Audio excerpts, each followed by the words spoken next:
Hey everyone, my name is Sherwood and this is a spiritual journey. Basically, what I'm going to be doing over the next several weeks throughout 2019 is bringing you into my spiritual journey. And I am going to take this first half hour to give you a background on who I am and just bring you into how did I step onto my own spiritual path and past, and what does that look like? And then going forward, it's just going to be a week to week. What did I do this week in my practice, whether it's meditation or my awareness practice, and just kind of give people out there someone to kind of follow along with and to walk their own spiritual paths with, because I know quite often it can be a lonely one, especially if you're off in remote corners of the world where you seem to be the only person who thinks like this. So welcome to a spiritual journey, and let's go ahead and jump on in.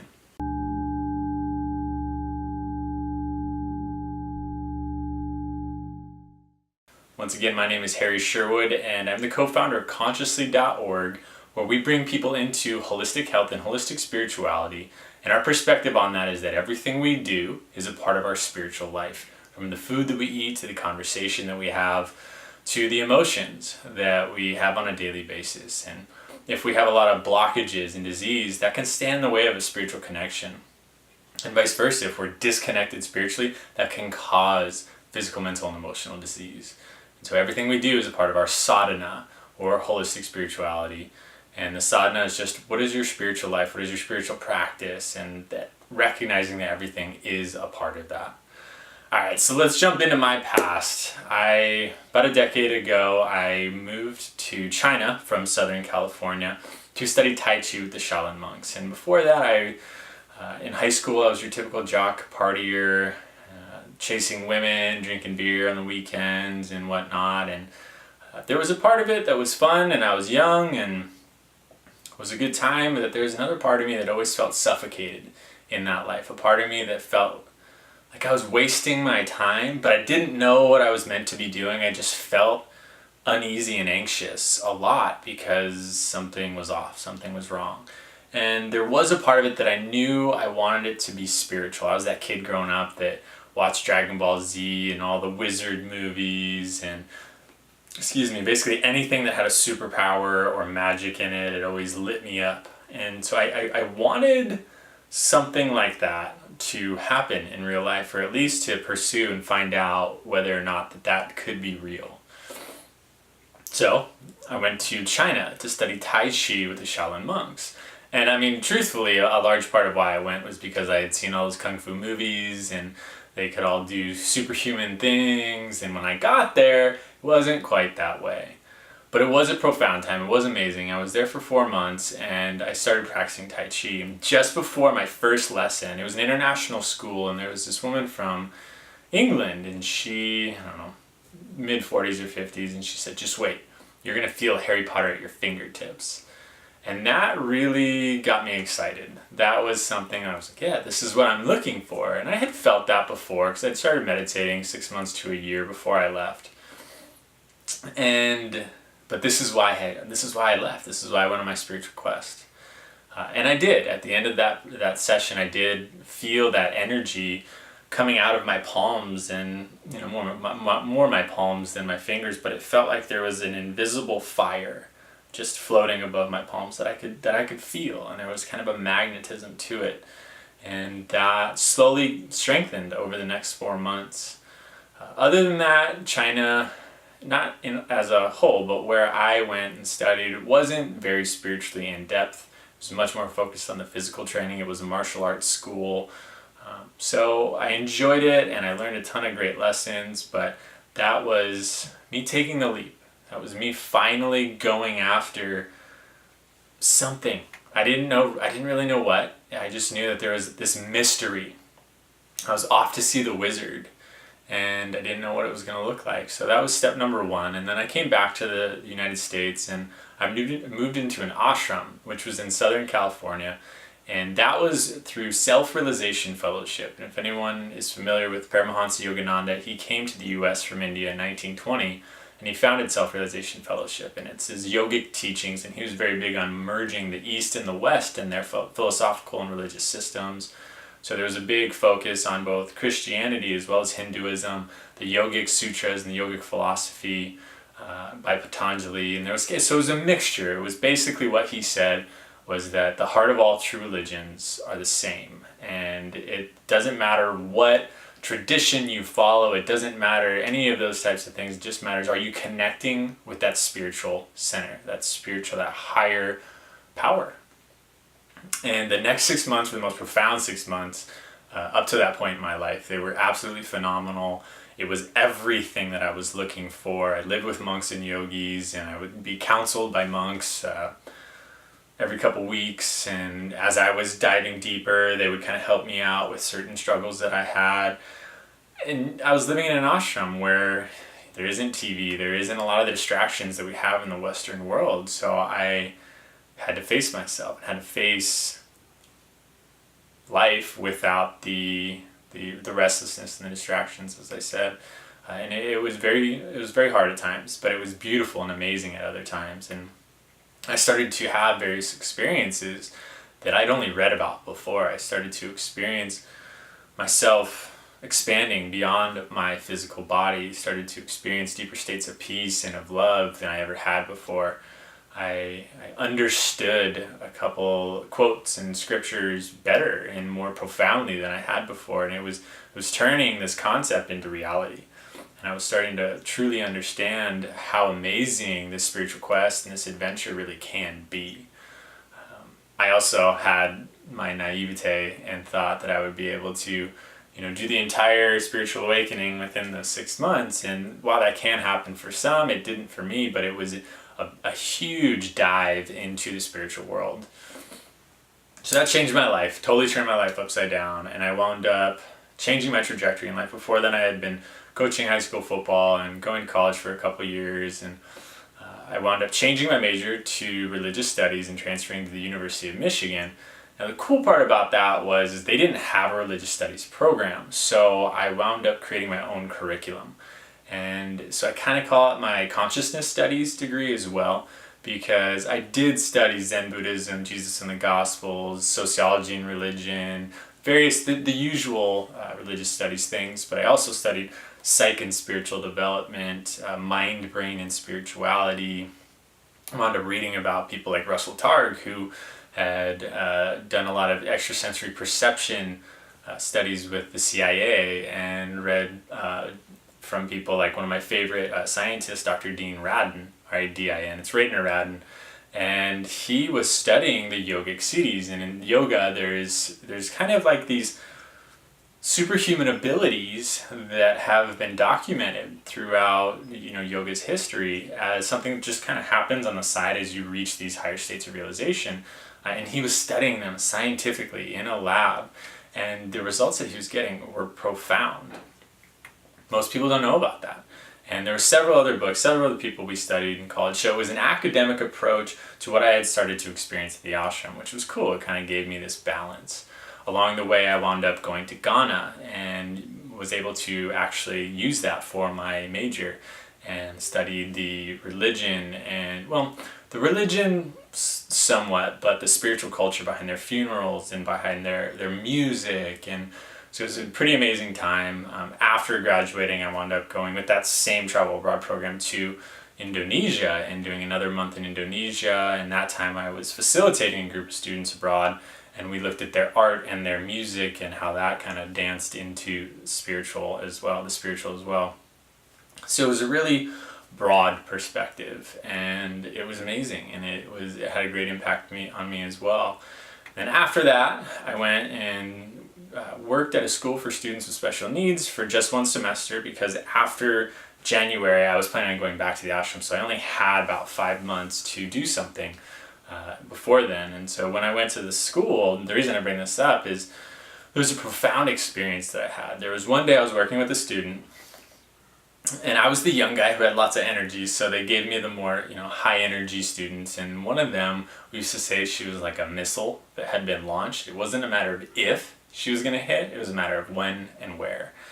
And so one day we were walking through the hall, and we were heading to the therapist room. And this was an occupational therapist, so she had a lot of things in her room that were very tactile for for the students so that they can really interact with their environment. But as we were going, we were going to stop before we went in because there was still a student in there, and it was Christmas time, and they had made this dollhouse, and there was the Christmas lights up and around, and there was Christmas carols in the background. And of course the student just runs right in and goes and starts touching everything. And you could see the other student in there was already starting to get miffed. And so as I go to intervene, the occupational therapist stopped me and he said, "No, it's okay." And in that moment, I relaxed and released and went and sat on the beanbag. And as I was sitting down, just this profound peace came over me. This profound acceptance of what was came over me. And it had a deep impact on me because I was able to, I merged into the perfection of what was in that moment. And I saw this girl in this new way. When she was touching everything, it was her way of interacting with her physical environment to know that it was there, because she couldn't do that in the same way that most people can. And I just was in this state of perfect peace. And it lasted for quite a while. And the reason I bring that up is quite often when I'm talking about my past or various things, people say, well, do I need to travel the world? Do I need to do those things? And while I did have a pretty strict sadhana at that time, this happened in the middle of the day when I wasn't thinking or focusing at all on being present, and it just happened when I relaxed and released in a very stressful environment. So these spiritual experiences can happen anywhere, at any time. And then fast forward, so I went back to the ashram. This next 5 months at the ashram, I was going to decide whether I was going to become a monk through self-realization fellowship or not. It was something that I'd spent the last 3 years away from the ashram really wanting to do, focusing on, and I had lived a very strict lifestyle of strict sadhana, and I kind of burnt myself out doing that, honestly, a little bit. But I was back and I was there, and it was a very different experience than the first time. There was a different crew of people that were living there at the time. A couple of the monks were the same, most of the monks were the same. But it wound up coming down to one question, which was, okay, if I could reach self-realization, if I could reach these higher states of consciousness anywhere, where would I want to do that? Do I want to do it in the ashram, or do I want to do it in the world? And my answer came down to in the world. And one of the really profound experiences that I had while I was at the ashram that helped me make that decision was one day we were at a satsang. And a satsang is kind of a spiritual question and answering one of the monks was going through, but it's more than that. It's more than just spiritual questions. There's an exchange of spiritual energy. So there's knowledge and truth downloaded at the same time as the conversation. So satsangs are powerful. And the monk was talking about higher states of realization. In yoga, specifically the one that they focus on is called samadhi. And it's just this larger union with all things in the physical, and then the higher samadhi, which is all things beyond the physical as well. So profound conversation. And one of the people in the audience, he had been around the ashram for years, here and there. And he was known by some people, and some people knew that he had had a deeper experience in samadhi and whatnot. And so he kind of challenged the monk a little bit. He had an ego moment where he was just like, well, what have you experienced, to the monk?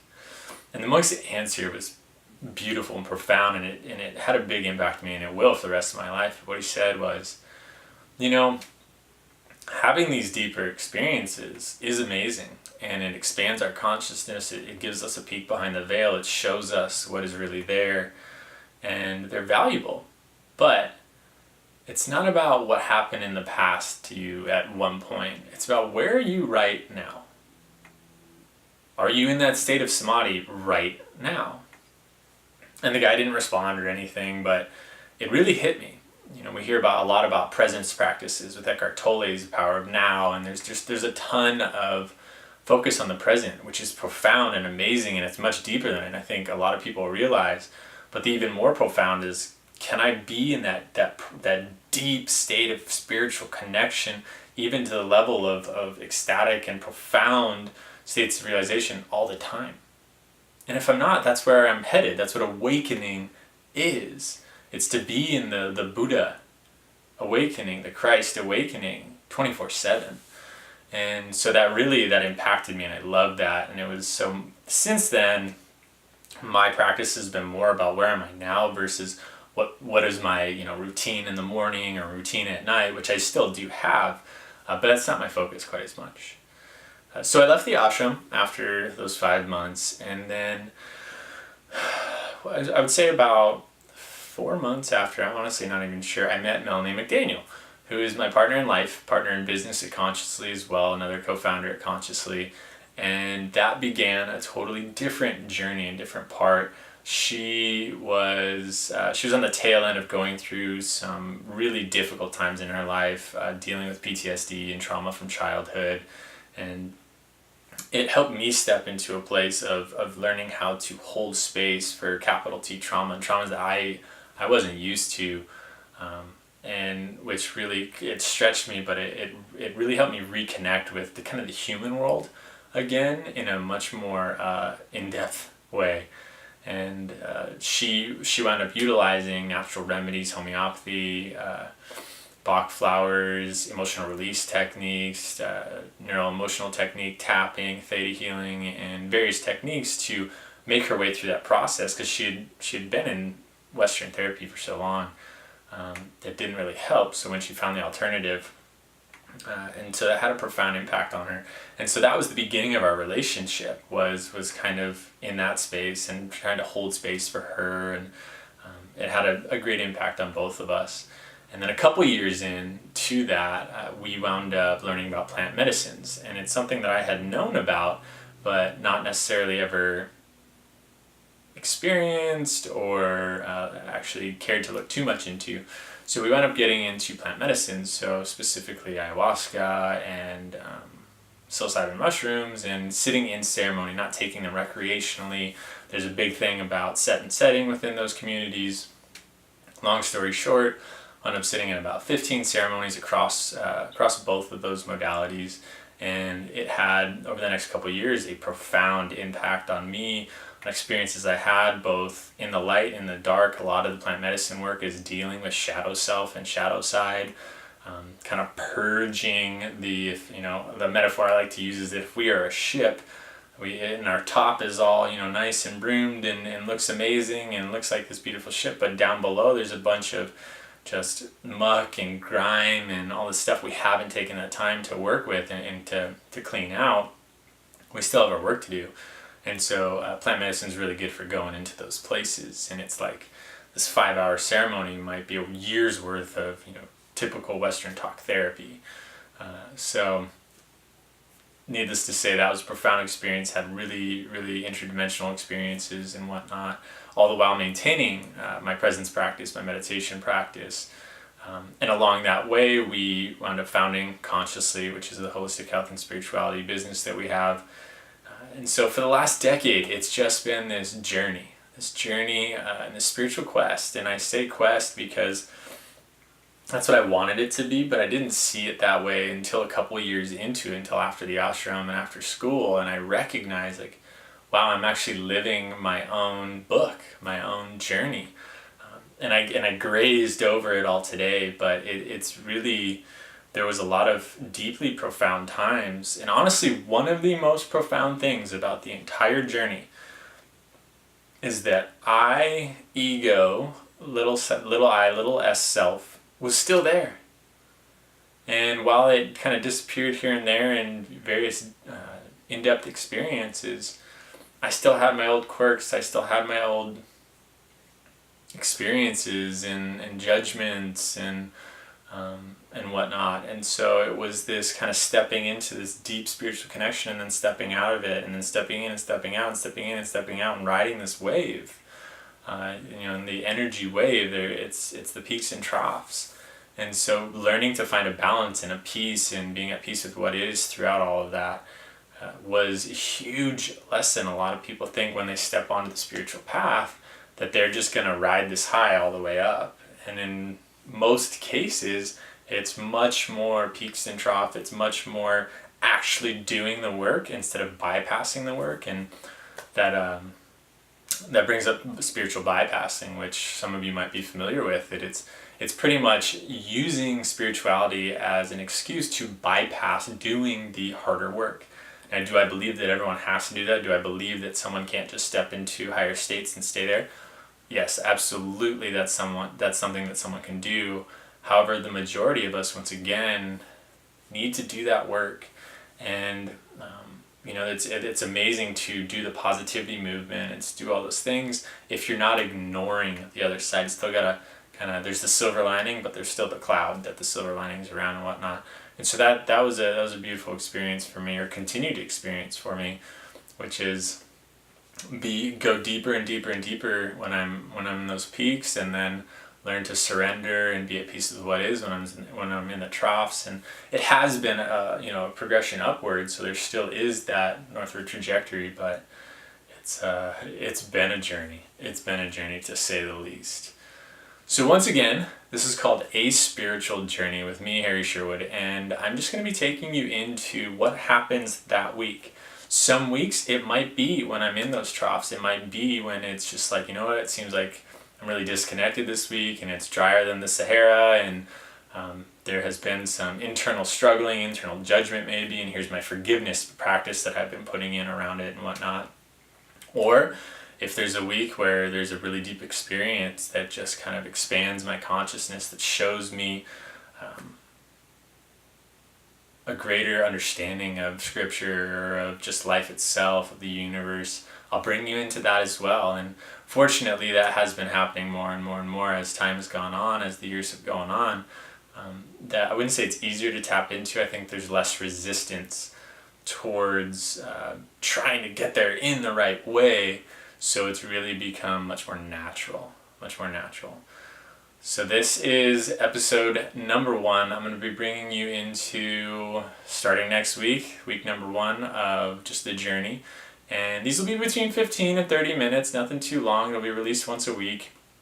And the whole purpose is to just bring you into someone out there who's walking a spiritual path. It's not the spiritual path, it's a spiritual path. And if yours looks similar to mine, fantastic. If you maybe learn 1 or 2 things that you can apply in yours, beautiful. If you want to comment and say, hey, have you ever tried this to me? Amazing. It's just someone sharing their spiritual journey, trying to reach people who might feel lonely or might not along their path, and just to have someone else walking it with them. So much love to everyone, and I will see you next week.